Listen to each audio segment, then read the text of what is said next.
Magluluto tayo ng corned beef na may patatas at saka carrots. Yan po, lagyan na po yan ng sibuyas, kamatis, bawang.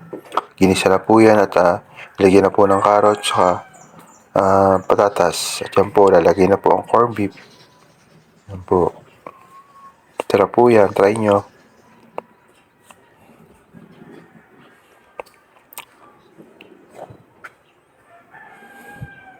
Inalis sa plastic.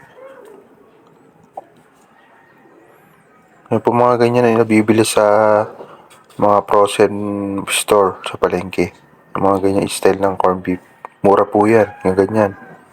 Sa lata ka bumili niya, mas mura yan. Yan po, pinaghihiwalay-hiwalay ang corned beef na buo. Hinalo-halo.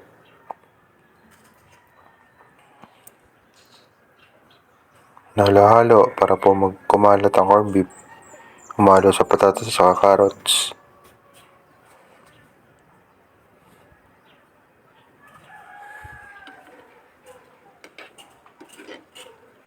Titikman na po. Titikman na po ang niluto. Yan. Tinikman na po. Masarap. Masarap. Masarap yan. At nilagyan na po ng paminta. Tinimpla na po. At nilagyan na ng patis. Yan po. Tsaka hinahalo-halo para kumalat ang mga pampalasa. Finished product. Kain po tayo.